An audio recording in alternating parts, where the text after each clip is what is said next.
It's cold here, colder than anything I've ever felt before. They say Alaska is the last frontier, but what they don't tell you is that there's something far darker out there. I'm lucky to be here today, but I've seen things I can't forget. I never thought I'd be the one telling this story, but here I am. If you're listening, I just need you to understand that this is real. Everything I'm about to tell you, it happened, and it almost cost me my life. I was out there, in the middle of nowhere, with nothing but the endless expanse of snow surrounding me. This wasn't your typical tourist trap. I wasn't on some guided fishing trip or hiking through some serene national park. No, I was with a group of experienced hunters, men who'd spent their entire lives in the harshest of conditions. Their names were Eric, Tom, and Scott, and they were the real deal. If anyone could survive the Alaskan wilderness, it was these guys. But we made a mistake. We shouldn't have gone out there. It was just supposed to be a quick hunting trip. Nothing too crazy. We'd been tracking an elusive moose for days, deep in the forests outside Anchorage. But on that third night, something felt off.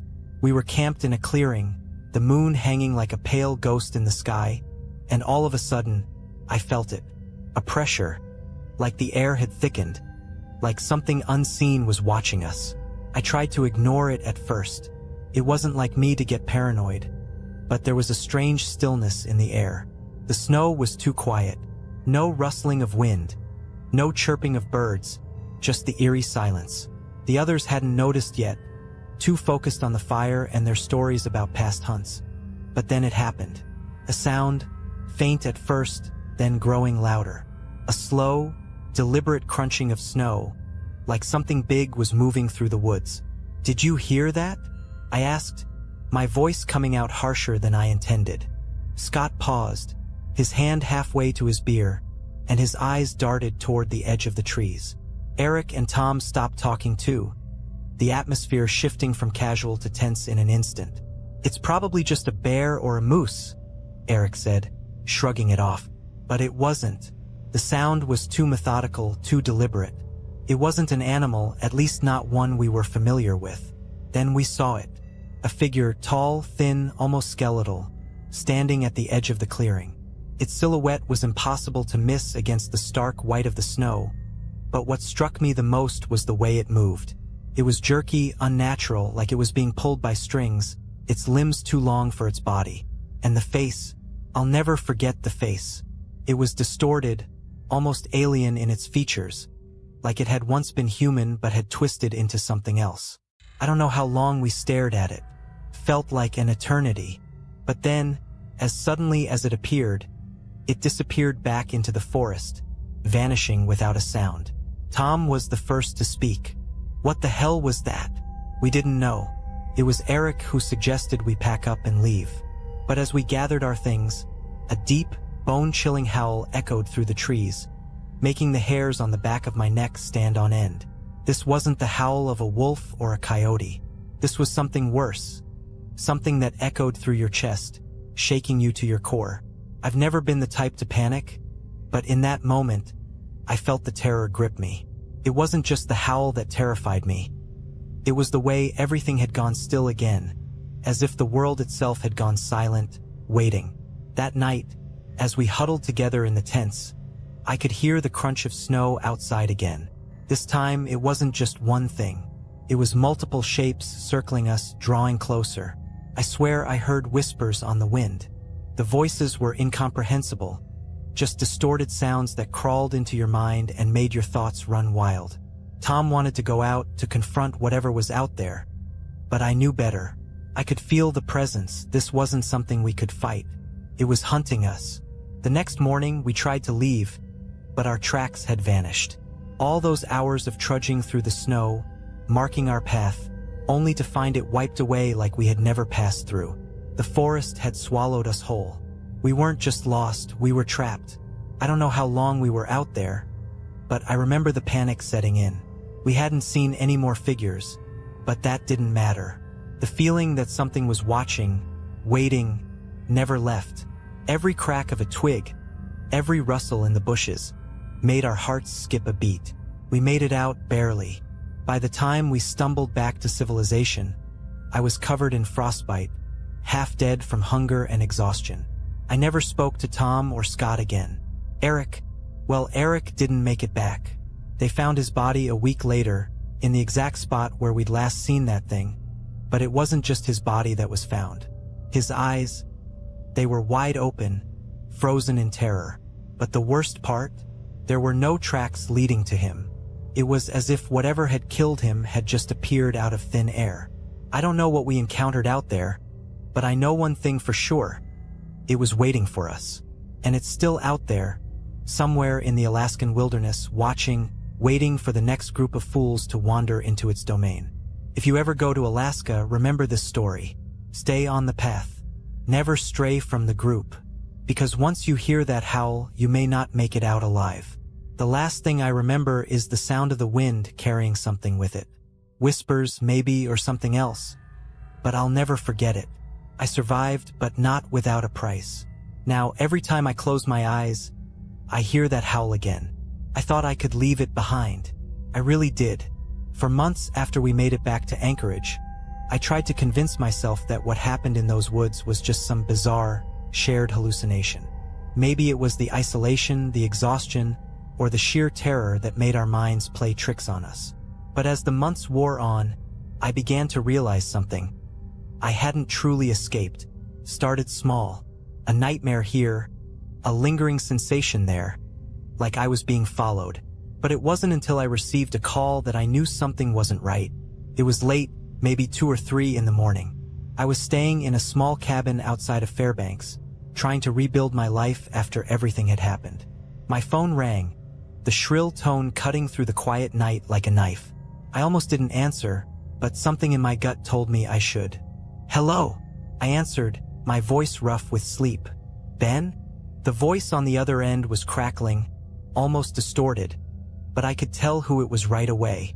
It was Scott. "Scott? What's going on?" I asked, sitting up straight in bed. His voice sounded panicked, frantic in a way I hadn't heard in him before. "You're still in Alaska, right? Still near the woods?" he asked, his words tumbling out in a rush.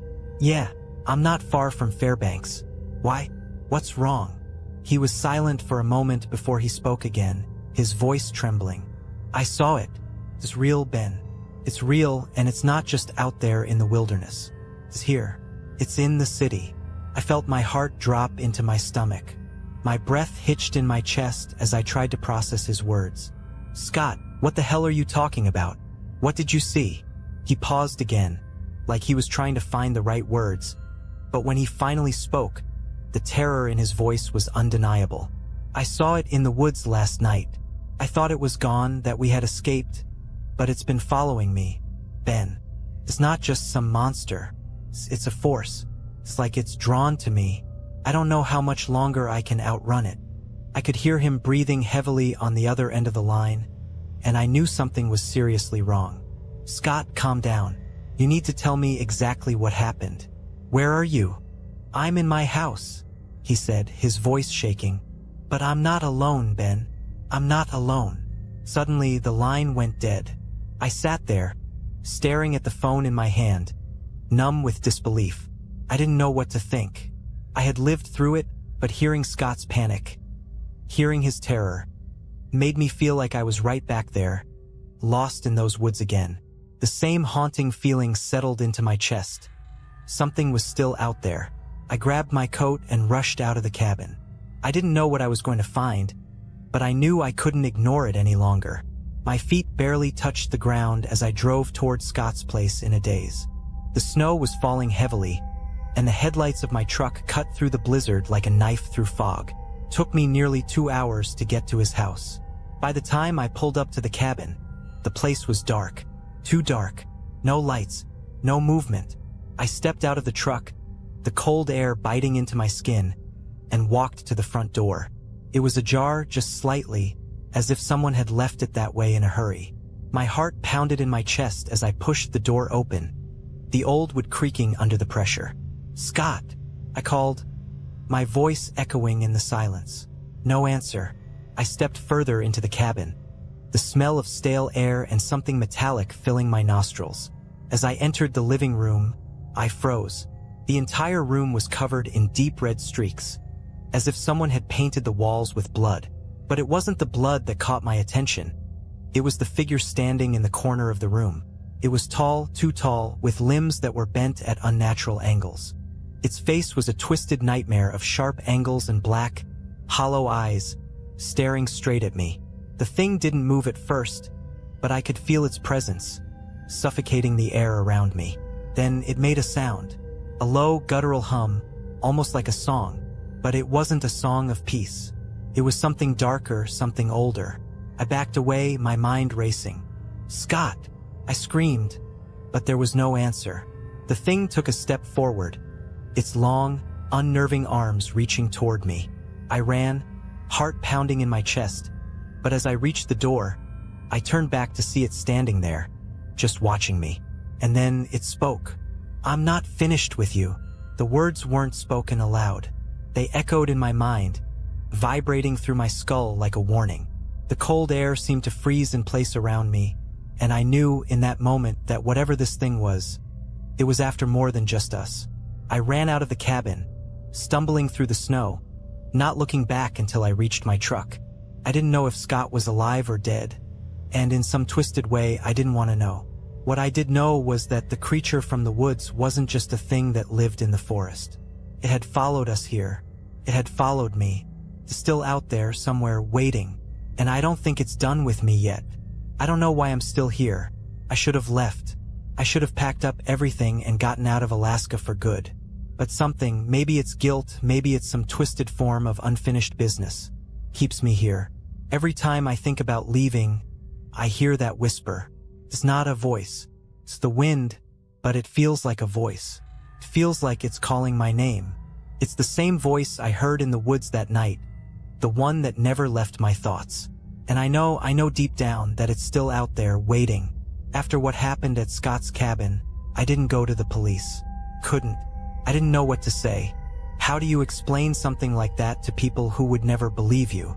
Who would laugh and dismiss it as some wild hallucination from too much time in the wilderness? So I kept it to myself, tried to move on, tried to convince myself that I was the only one left to carry the weight of what we'd seen. But then came the phone call. It was about 3 weeks later, the dead of winter. The days were short, and the nights felt endless. I was sitting in a diner in Fairbanks, nursing a cup of coffee and trying to pretend I wasn't haunted by the things I'd witnessed. The storm outside howled against the windows, but I barely noticed anymore. The storm inside me was far worse. That's when my phone rang again. I froze. It was a number I didn't recognize, but something in my gut told me to pick up. "Hello." I answered, my voice shaky, though I didn't know why. "Ben." It was Eric's voice.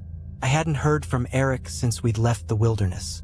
After everything that happened, he'd gone back to his family in the lower 48. He had stopped returning my calls, and I'd figured he wanted to forget about it all, just like everyone else. But here he was calling me after all this time.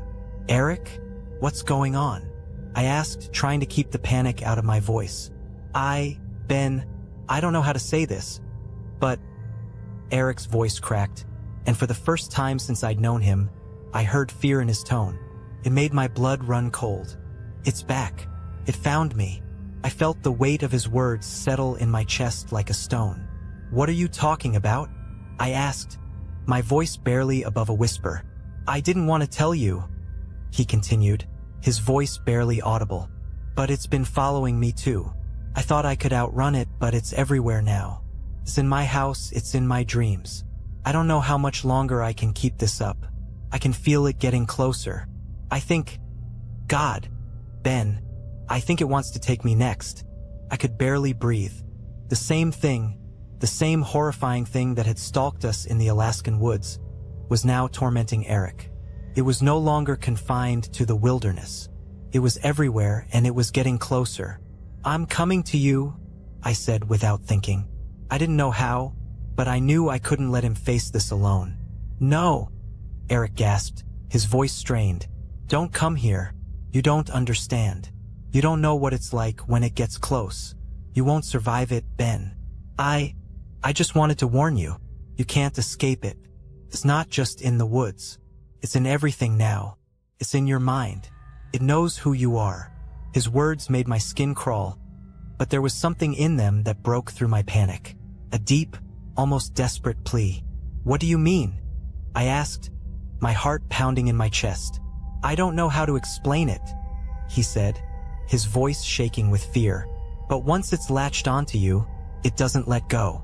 You can run, you can hide, but it's always there, watching, waiting for you to slip up." I was shaking, my hands trembling as I held the phone to my ear. "Eric, where are you? I need to see you. We need to figure this out together." I'm at my cabin," he said, his voice barely audible now. "But Ben, please don't come. Don't." And then the line went dead. I don't know how long I sat there, staring at the phone in my hand, my mind racing. It wasn't like Eric to panic. He was one of the toughest men I'd ever met. But hearing the fear in his voice, the way he begged me not to come, it told me everything I needed to know. Whatever this thing was, it was getting worse. And it wasn't just haunting us anymore. It was feeding on our fear, and it was closing in. I didn't hesitate. I grabbed my jacket, paid the bill, and rushed out of the diner. The storm outside was worse than it had been all night, but I couldn't wait. Eric was out there, alone, and I wasn't gonna let him face this thing by himself. Took me hours to get to his cabin. By the time I arrived, the wind was howling, and snow was falling in thick, impenetrable sheets. I pulled up to the cabin, my headlights cutting through the swirling snow, but there was no sign of Eric. I called his name, my voice barely audible over the storm, but there was nothing. I forced the door open, the wood creaking under the weight of the snow, and stepped inside. The place was dark, except for a small candle burning in the corner. It flickered weakly, casting eerie shadows across the room. The air was thick, too thick, like it was filled with something unnatural. And then I saw it. At the far end of the cabin, standing by the window, was a figure. Tall, thin, unmistakable. It was the same thing I'd seen in the woods, the same thing that had stalked us. It wasn't just watching me, it was waiting. But what made my blood freeze was the sight of Eric, crumpled on the floor beneath it, his eyes wide open in terror, frozen in a way I couldn't explain. The thing turned its head slowly, its face twisted in a grotesque mockery of a smile. And then it spoke. "You should have stayed away, Ben." Before I could react, the door slammed shut behind me, and I felt the cold, suffocating weight of it surround me. The whispers started, low at first, then rising in volume, filling my mind with words I couldn't understand, like the wind itself was alive. And then I knew. It wasn't just hunting us anymore. It was consuming us, and it was going to take us all. I don't know how much time passed after the thing spoke. It felt like seconds, but then again, it felt like hours. All I could hear was the sharp, oppressive sound of my own breathing, mixed with the unnerving hum coming from that thing, standing just a few feet away, its form stretching unnaturally against the flickering candlelight. Its hollow eyes pierced into me, empty voids that seemed to know everything about me. Things I hadn't even remembered myself. I could barely move. My body had frozen, not from the cold but from the terror that gripped every inch of me. My legs were heavy, like they were made of lead, and my arms hung useless at my sides, as if the very act of reaching for something, anything, would have been futile. All I could do was stare at the thing, helpless. It wasn't just watching me anymore. It was studying me, as if deciding whether I was worth the effort of tormenting further. The cabin felt smaller, suffocating, the air thick and bitter. The wind howled outside, but in here, there was only silence. A deafening, oppressive silence. Then I heard it. The sound of Eric's voice, weak, raspy, barely a whisper. "Ben, get out. It's not too late." I turned my head, finally finding the strength to look at him, lying on the floor. His face was pale, eyes wide open but empty, staring at something beyond me, as if he were already lost to whatever this thing was. He didn't seem to be breathing. I knew then. Eric was already gone. The thing moved then, stepping closer. Each movement was slow, deliberate, and I could hear the soft creaking of its bones as if they were made of wood. It stopped in front of me, and I could feel its presence invade every corner of my mind. "I told you not to come," it said again, its voice a whisper and a scream at the same time. "Now, you belong to me." Before I could react, it reached toward me with one long, twisted arm. Its fingers, if you could even call them fingers, were sharp, talon-like, scraping the air between us. I could feel the cold radiating from them, a cold that went deeper than the skin, burrowing into my very soul. I stumbled backward, the horror overwhelming me, but I couldn't move fast enough. The air seemed to slow down, and I felt like I was trapped in some twisted dream, unable to wake up. It was all around me. Its presence, its words, its touch. I felt its fingers brush my cheek, and in that moment, I was sure it would drag me into the same frozen nightmare that had taken Eric. But then something changed. I don't know how or why, but the pain, the suffocating weight of the thing's touch, faded. I don't know if it was my will to survive or something else entirely, but I managed to break free. I bolted toward the door, every step heavier than the last, the darkness closing in around me, whispering in my ears, urging me to stay, to give in. But I couldn't stop. I had to get out. I had to survive. I didn't look back as I ran, crashing through the snow, the storm battering me from every side. I could feel it, though, the pull of it, the weight of its presence still lingering in the air, chasing me even though I was miles away from that cursed cabin. I don't know how I managed to make it back to my truck. The snow was falling heavier than ever, and I could barely see through the windshield. I slammed the door shut, locked it, and started the engine. I shouldn't have looked back, but I did. The cabin was gone. There was nothing left but the storm, the swirling white madness of it. The wind screamed like a living thing, howling its fury into the void. But through the blizzard, I could make out a figure standing by the road, just barely visible, its form bent and broken. The same twisted thing. I don't know how it followed me. I don't know how it found me in the storm, but it did. It was always there, waiting, watching. As I drove, I felt its presence following me, not in the truck, but in my mind. The whispers were louder now, clearer, echoing through every thought I tried to have. It was inescapable. I kept my eyes on the road, the world a blur of white. I drove for what felt like hours, the fear gnawing at my mind. I couldn't think straight. I couldn't breathe without feeling its weight on my chest. The thing had followed me, and no matter how far I went, no matter where I ran, it would always be there, just out of sight, watching. By the time I reached the nearest town, I was too far gone. I had seen too much, felt too much, and I knew, deep in my bones, that it wasn't over. It would never be over. Not for Eric, not for me, and certainly not for anyone else foolish enough to think they could outrun it. I moved away shortly after that. I never stayed in one place for too long. I kept to the cities, the crowds, hoping the noise would drown out the whispers in my mind. But I know now. I know what I didn't understand before. The thing, whatever it was, isn't just a creature. It's not bound by the laws of nature or time. It feeds on fear, it feeds on the dark corners of your mind, and it follows you. It doesn't need to be in the woods. It can be anywhere. And that thought, it's always with me. Because no matter how far I run, it's still out there, somewhere, waiting for me. Waiting for the next person to wander too far off the path. Waiting for the next soul it can claim. And this time, I don't think I'll be able to outrun it. I wish I could say that moving away, leaving Alaska behind, somehow broke the curse. That I found peace, that the whispers faded, that I was finally free. But I wasn't. The thing, I can't even call it a creature anymore, wasn't just something confined to a specific place or time. It was like a shadow, an inescapable part of me, of my mind. I would hear it in the middle of the night, the cold air pressing against my skin even in the warmth of my new apartment. The whispers didn't just come from the dark corners of rooms anymore. They came from inside me.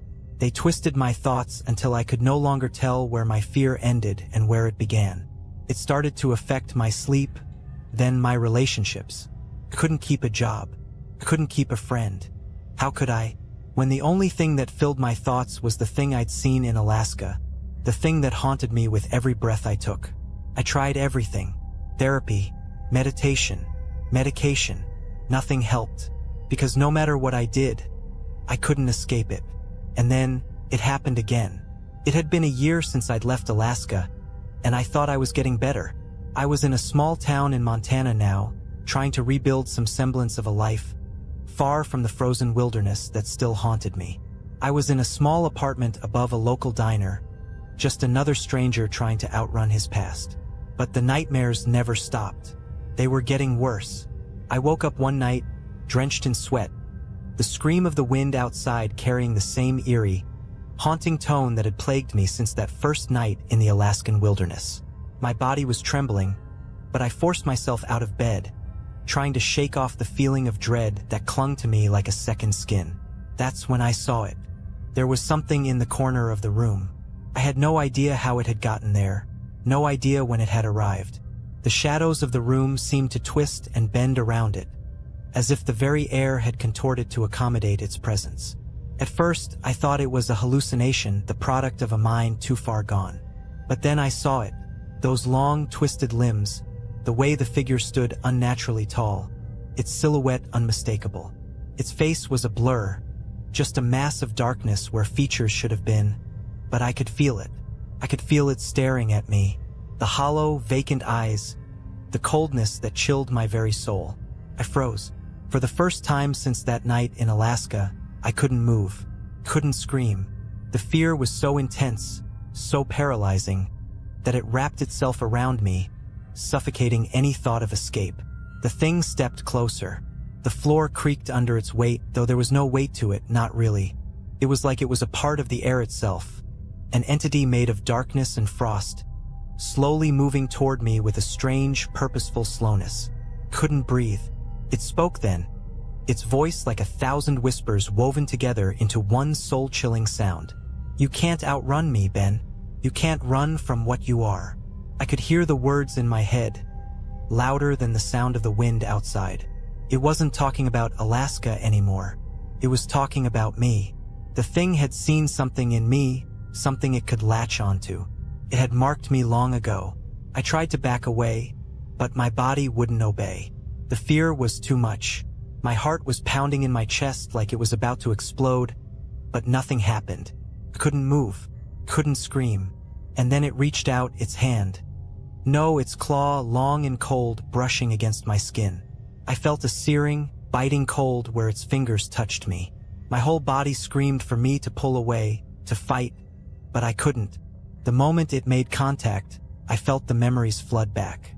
The forest, the snow, the moonlit sky, the thing in the darkness watching us, waiting for us to make the wrong move. It wasn't just a monster, I realized. It was something older, something that existed long before the trees and the snow, before the stars and the sun. It was a presence, a force that consumed not just your body, but your mind. It fed off your fear, and it fed off the very idea of escape. But as its cold fingers gripped tighter, I did the only thing I could think to do. I fought. I didn't think about it. I didn't plan it. But I gathered every ounce of strength I had, and I pulled away. Not physically, I couldn't do that, but mentally. I fought it with every thought, every memory of what I had survived, what I had already gone through. I remembered the woods. I remembered the howling wind. I remembered Scott, Eric, the terror.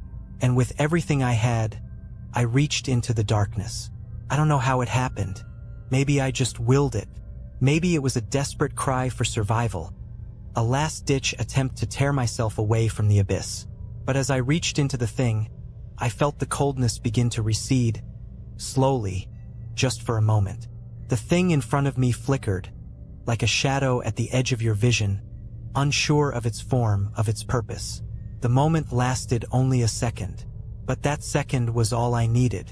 I slammed my eyes shut and forced myself to breathe. I kept thinking of the one thing that kept me alive in Alaska: survival. When I opened my eyes again, it was gone. But I know better now. It didn't leave. It was never gone. It was just waiting, watching. The whispers never stopped. They're in my head now, swirling like the winds of Alaska. The thing is still there, in the shadows of my mind, lurking, waiting for me to slip. And one day I know it will be back. And next time I don't think I'll escape. I don't think anyone will. It's been months since that night. Months since I forced myself to believe I had driven the thing away. But I know now that it was never really gone. I thought the worst was over, but I was wrong. It's never over. The whispers have grown louder, more persistent, pushing their way into my thoughts. The thing, whatever it is, has found a way to stay inside me, like a parasite that feeds on my fear, my exhaustion, my broken mind. It's not just a shadow anymore. It's a part of me, lodged deep within my soul. I can feel it every day, like a weight on my chest. The fear has become familiar. It's like breathing. You don't notice it until you try to stop. I moved to a different town, a different state, trying to outrun it once again. I found a quiet little place in Wyoming, far from Alaska, far from the memories of what I had seen and experienced. But as I walked through the front door of this new apartment, I felt it. The same cold that had settled over me in that cabin. The same suffocating silence. I told myself I was being paranoid, that I was just imagining things, but I knew deep down that it wasn't true. The thing was here too. It was everywhere. It was inside me. I could feel its presence in the shadows, in the corners of my mind. It didn't take long for the nightmares to return. They were worse than before, more vivid, more real. In my dreams, I would find myself back in those woods, back at that cabin. I would hear the howling, that dreadful sound that rattles your bones. And I would see it, standing there watching me, waiting for me to make the wrong move. Sometimes, I would wake up in a cold sweat, heart pounding, unable to shake the feeling that it was still there, still watching me from the darkness. And then it came again. I was sitting in my apartment, trying to read a book to distract myself from the constant weight in my chest. The storm outside had been howling all night, the wind battering the windows, but I didn't pay it much attention. I'd learned to block out the weather long ago. The real storm was inside me. I heard a knock at the door. It was soft, but it cut through the stillness of the room like a blade. I froze. I didn't want to open the door. Couldn't. I knew what was out there. I knew what was waiting for me, but I couldn't resist. My hand moved of its own accord, trembling as I reached for the doorknob. When I opened it, there was no one there. But something was wrong. The air was cold, colder than it should have been, like a chill was coming from nowhere, like the wind itself had slipped inside my apartment. The silence was oppressive, like the world had suddenly gone still. I stepped outside, into the hallway, and there, at the end of the hallway, standing just beyond the flickering light, was a figure. A tall, gaunt figure, its outline barely visible in the dim light. It was so still that I almost couldn't tell if it was real. The darkness around it seemed to bend, as if the very air itself was afraid to touch it. I knew what it was before I could even see its face. It was the thing. It was here. I took a step back, my breath catching in my throat. My body wanted to run, to escape, but my legs were frozen.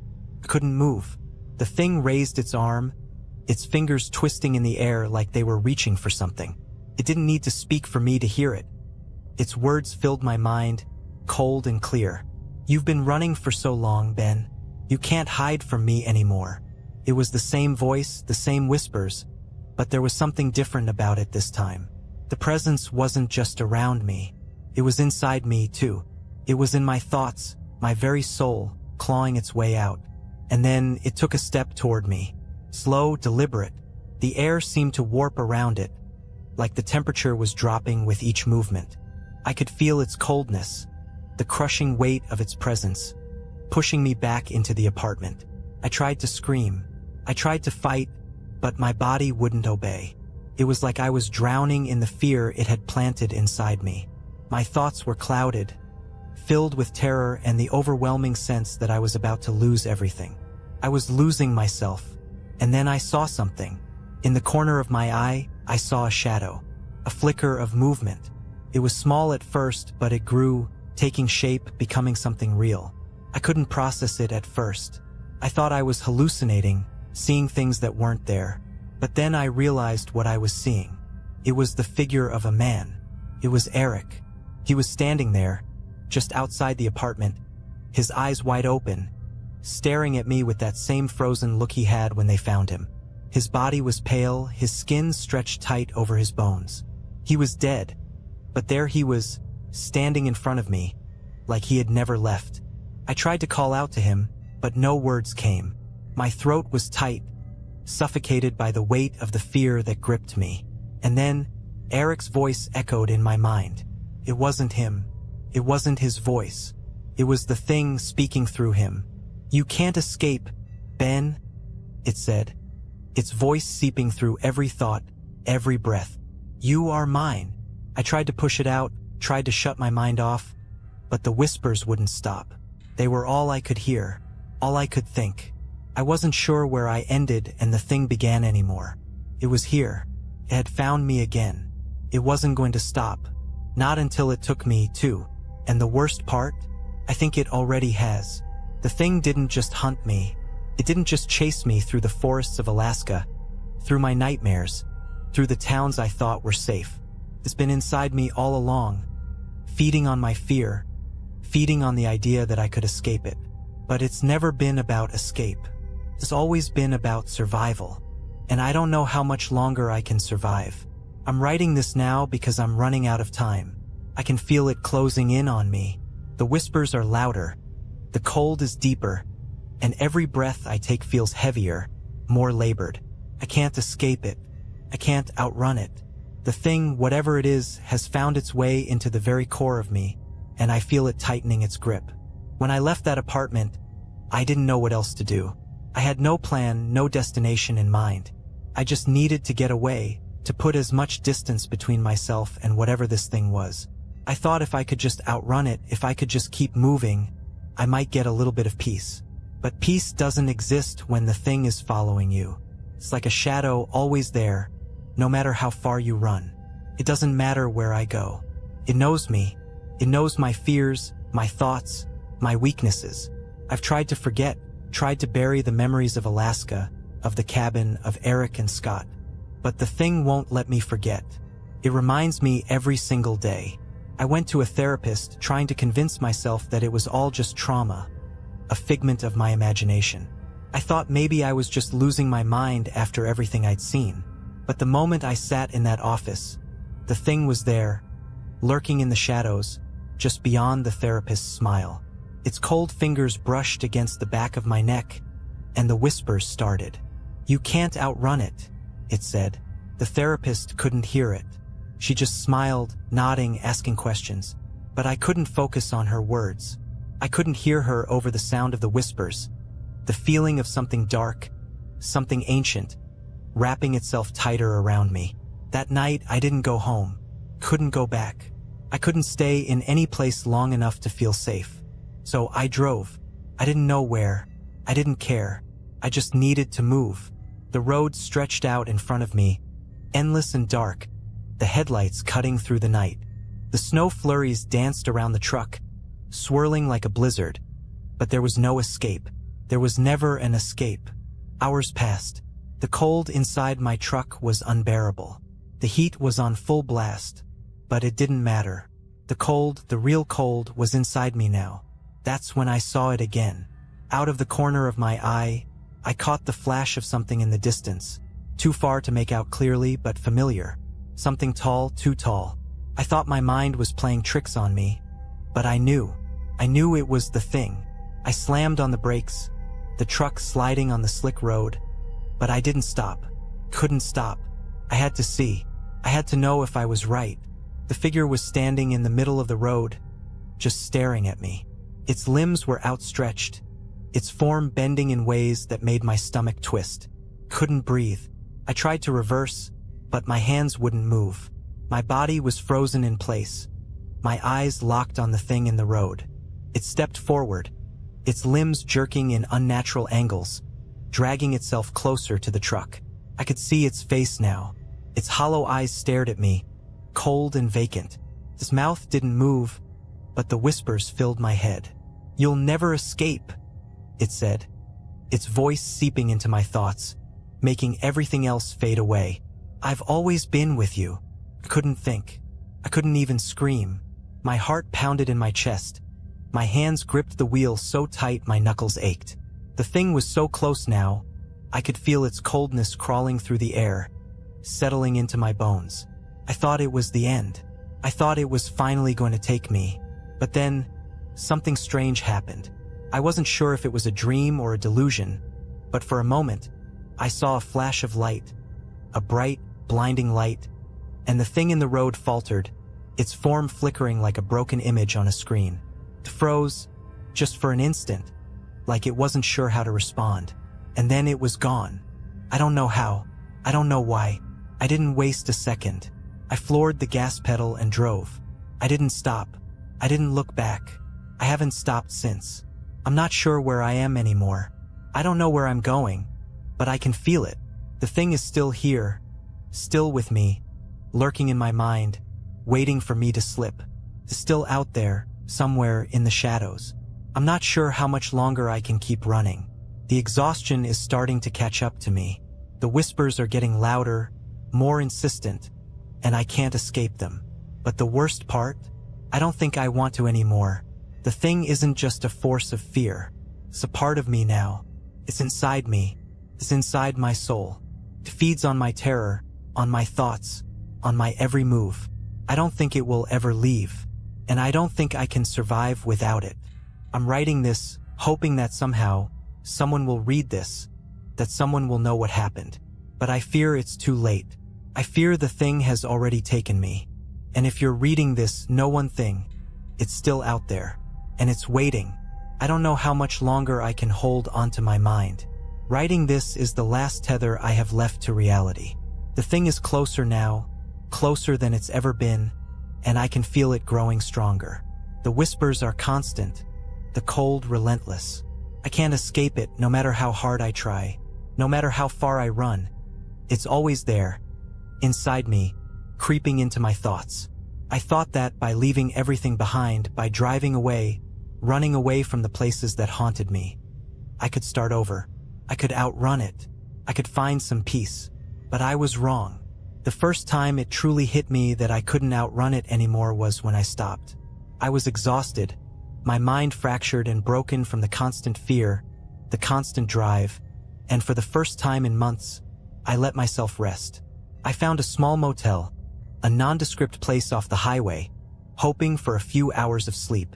The room was empty, save for the bare essentials. A single bed, a flickering lamp, and a cracked window. I didn't care. I just needed to stop, even for a moment. The air inside the room felt heavy, thick with the same suffocating cold that had followed me across the country. But I told myself it was just the winter chill creeping in through the walls. I laid down on the bed, my eyes closing in an attempt to silence the relentless pounding of my heart. But the moment I closed them, I saw it again. It wasn't just the thing, it was the place, the forest. The trees were towering, their branches twisted and warped. The snow beneath my feet was deeper than it had ever been. I could hear the wind howling, the world around me moving in a slow, surreal motion, like I was trapped in some terrible dream. And there it was, standing in the distance, watching me. The thing. Its form stretched tall and skeletal, its black eyes glaring through the darkness. I tried to turn away, tried to run, but my legs wouldn't move. I was frozen in place, unable to escape its gaze. The thing didn't speak, but I heard its voice in my head, clearer than ever.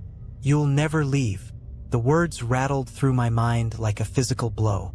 I could feel its cold, bitter presence seeping into every thought, every breath, every nerve. It was suffocating me. It wasn't just the cold of the room now. It was the cold of its touch, freezing every part of me from the inside out. I woke up in a cold sweat, gasping for air, my body trembling. The room was still dark, the only sound the beating of my heart in my ears. But I knew the thing wasn't just in my dreams anymore. It was in my head. It had always been there. I can't escape it. When I looked in the mirror the next morning, I didn't recognize the person staring back at me. My face was pale, gaunt, my eyes sunken and hollow. The reflection was a stranger, someone who had been worn down by fear and exhaustion, someone who had given up. But more than that, it was someone who was already lost. I tried to keep moving. I couldn't stay in that motel, but no matter where I went, I could feel it. The thing was always just behind me, never more than a few steps away. Even when I tried to sleep, even when I drove through the night, I could hear it in the back of my mind. I could feel it following me. But something changed on the third day. I woke up in the middle of the night, my body drenched in sweat, the room colder than ever. The whispers had grown louder, as if the thing was pushing its way into my mind, its voice filling every thought. It was too much. I couldn't take it anymore. I got up and stumbled to the bathroom, hoping the cold water would snap me out of whatever nightmare I was in. But when I looked in the mirror, I didn't see my reflection. I saw it. The thing was standing behind me, its face twisted and grotesque, its hollow eyes staring at me through the reflection. It wasn't just watching me anymore. It was inside the mirror, reaching out to me. I tried to scream, but no sound came out. The thing's hand, cold and skeletal, reached toward me, and I could feel its fingers brush against my neck. I wanted to pull away, to run, but I was paralyzed. I couldn't move. "You can't escape, Ben," it whispered. "You never could." I don't know how long I stood there, frozen in place, feeling its cold touch seeping into my skin, into my bones. But I know I can't fight it anymore. The thing is inside me now, more than just a shadow following me. It's in my mind, in my thoughts, in every heartbeat. It's a part of me. I don't know what it wants from me. I don't know what it's been waiting for, but I can feel its hunger. I can feel its patience. It's not in a hurry. It doesn't need to rush. And that's what terrifies me most, because I've already lost.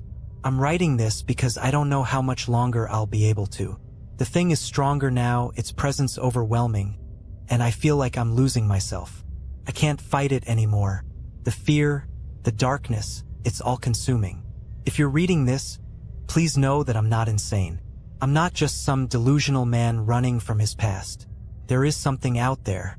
There is something in the darkness, and it will follow you just like it followed me. It doesn't matter where you go. It doesn't matter how far you run. It will always find you. Found me, and now it's going to take me. And once it does, there's no coming back. I'm writing this because I can't let it win. Not without leaving something behind. Not without someone knowing the truth. But I know now. It doesn't matter. The thing has won. And now it's time for me to go. I never expected to see another day. The thing, it's inside me, twisting and warping my mind until I'm not sure what's real anymore. I'm losing myself, losing everything. The thing whispers constantly, urging me to give in, to stop fighting, to embrace it. But I can't. Even though the darkness is pulling me in, even though I feel it tightening its grip around my chest and my thoughts, there's still something inside of me fighting back. A small part of me that refuses to let go, that refuses to become what it wants me to be. A part of me that is still trying to survive. I don't know how much longer I have. The thing is growing stronger, and I feel myself slipping further into its grasp. I've been driving for hours, lost in a haze, not even sure where I am anymore. The snow is falling heavily outside, blanketing everything in white, but it feels like the storm inside me is much worse. I don't even know what day it is, but I can feel the end coming. I can feel it in the cold that wraps around me, in the whispers that fill my mind. The thing is getting closer. It's closer than ever before, and I can't escape it. I don't know how much longer I can keep running. The road is endless. I've been driving through this frozen landscape for what feels like days. The world outside is just white, a blur of snow and shadows, the headlights of my truck barely cutting through the storm. It feels like I'm trapped in some endless nightmare, where time doesn't exist and the only thing that matters is the thing that is hunting me. But then something changes. I see it. In the distance, at the edge of the road, there's a shape, a figure standing there still and silent in the storm.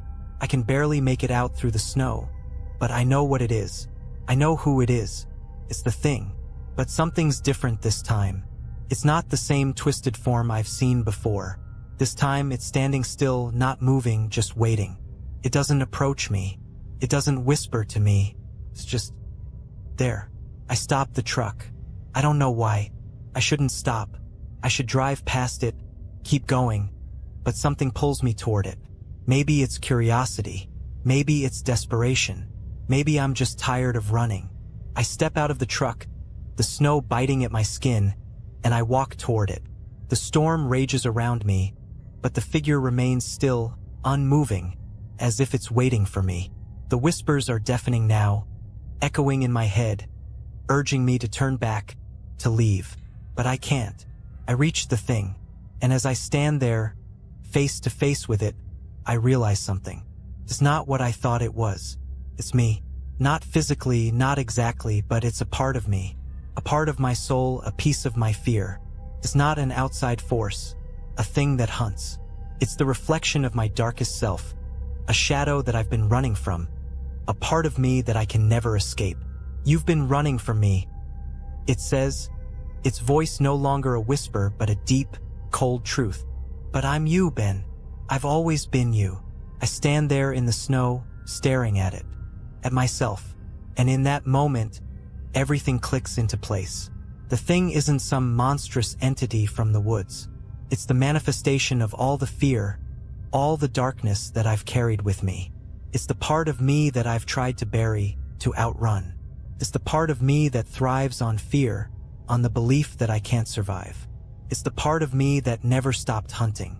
I don't know how long I stand there, lost in this realization. But when I look around, I see the snow has stopped falling. The storm is gone. The world is still.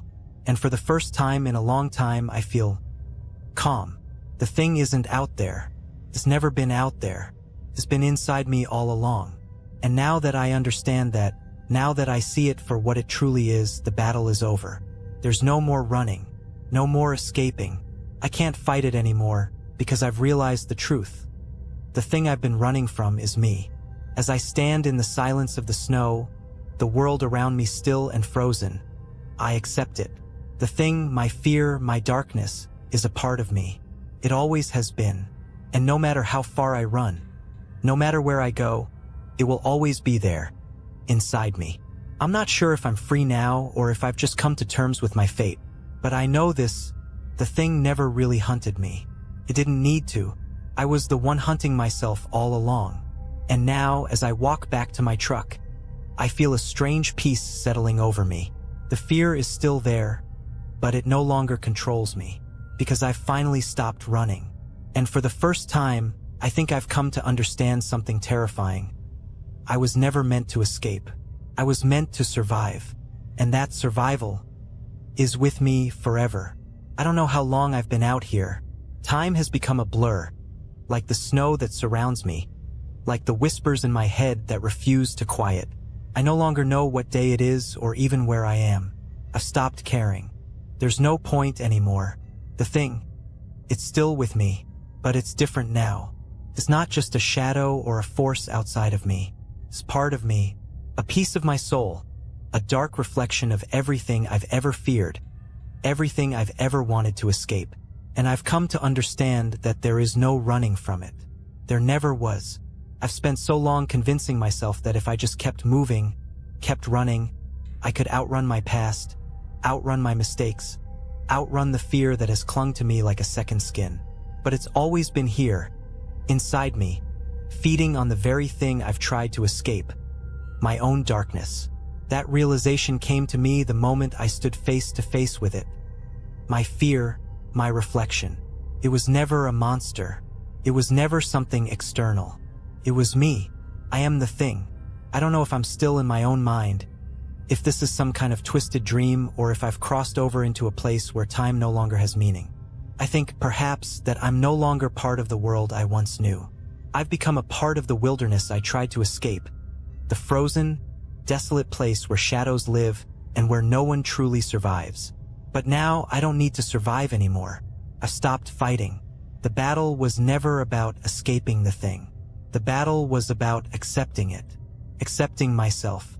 I hear the howling wind again, but this time it doesn't scare me. The whispers are louder, but they no longer terrify me. They're my own thoughts now, my own fears, and I've learned to embrace them. The cold in my bones has become familiar, almost comforting. I feel it seeping through my skin into my soul, and I realize that the thing, it is me. The darkness in me has always been there, just waiting for me to acknowledge it. The more I fought it, the more it thrived. But now that I've stopped running, now that I've finally stopped fighting, the coldness is not so terrifying. It's just there, just like me. I'm standing in the middle of the road, lost in the snow, and I can't help but wonder if anyone will ever find me. But I don't care. The thing is part of me, and I've finally accepted it. I've stopped fearing it. I realize now that I was never supposed to outrun the thing. I was supposed to understand it. I was supposed to let it in, to stop running from the dark corners of my own soul. The thing doesn't control me anymore. It never did. It was always a reflection of my own fear, my own failures, my own brokenness. I know I'll never be free of it. I don't think anyone ever truly is. We all have our shadows, our dark